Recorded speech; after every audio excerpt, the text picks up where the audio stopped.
Meanwhile, the Senate deferred the planned briefing by the Minister of Aviation, Stella Udua, on the state of the nation's aviation industry to Thursday, November 14, 2013, from the initial date of 7th. The chairman of the Senate Committee on Aviation, Senator Hope Uzodimma, dismissed any insinuations that the lawmakers are plotting to give the minister a clean bill of health. How can the Senate issue the Minister of Aviation? Is she a fugitive? No, what has happened that she was supposed ordinarily to brief us today, appear before the Senate on the issue actually in question is the last crash of aviation associated airline crash. And because today being Thursday, the Senate President is leading Nigerian delegation to Dubai for the finance of our junior Eagles, and it became very necessary that we postpone the minister's visit to enable the Senate President to come back, preside, and the required number of senators present, because it is a very important issue that will allow the full participation of all senators. And I think it became very necessary, and that was what we just did.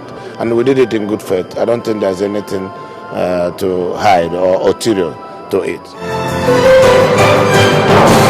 On Tuesday, President Goodluck Jonathan wrote to the National Assembly seeking an extension to the emergency rule declared in Adamawa, Yobe, and Borno states.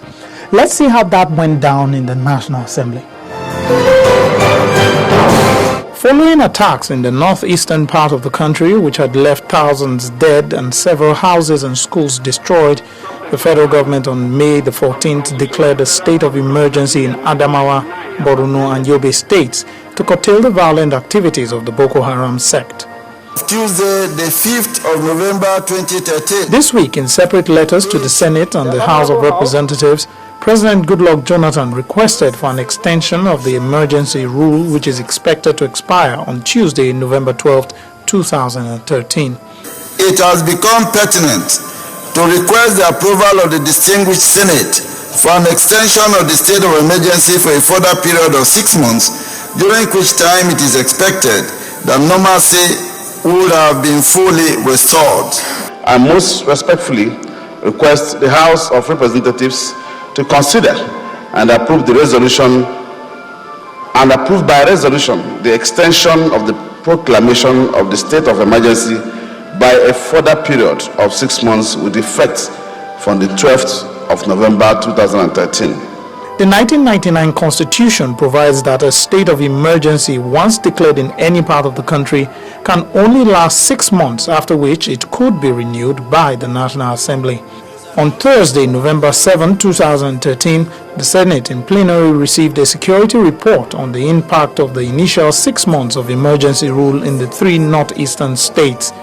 However, the report could only be considered in a closed-door session in accordance with Order 136 of the Senate rule. This distinguished Senate notes that, though commendable progress has been recorded in the 3 affected states, more time is required to restore full and lasting peace to the 3 states. For over 1 hour, the lawmakers considered the President's request for an extension of the state of emergency.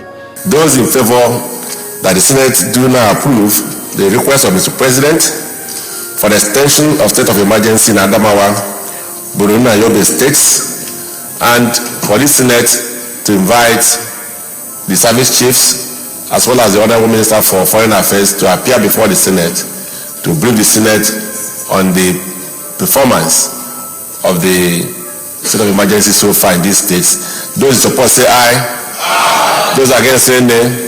The ayes have it.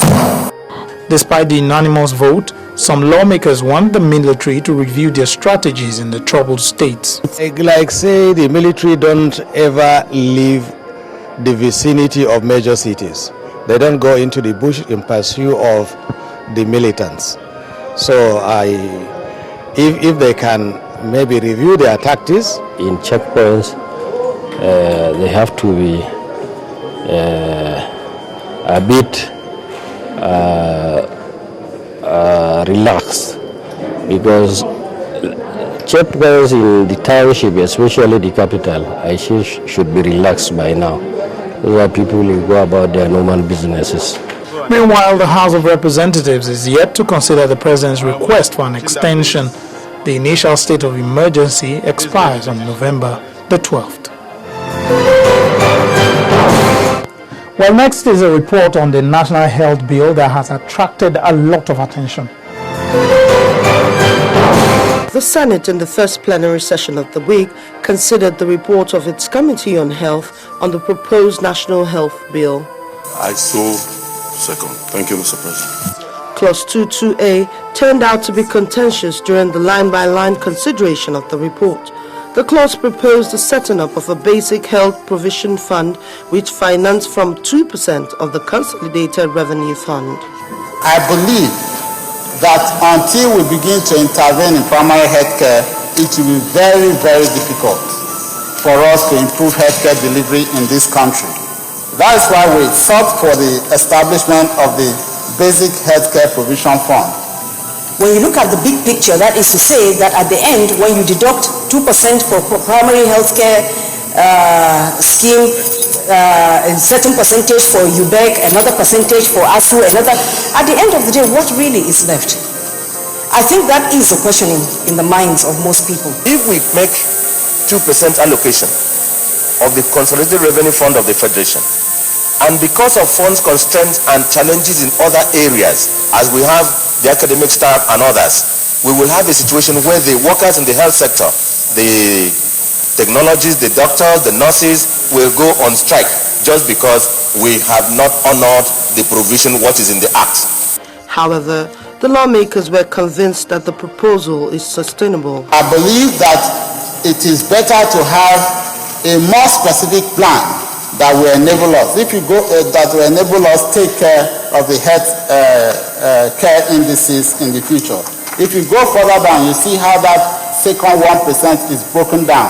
And the states are supposed to also give a percentage of that amount in terms of counterpart funding, and the local governments will also eventually be part of that. For us to sit down here and argue for the removal of this 2% in a critical sector like health, where international and domestic statistics is saying that Nigeria is performing below par to even including countries that have the beauty of oil as a source of revenue, I think it's a disservice to the people that we represent here.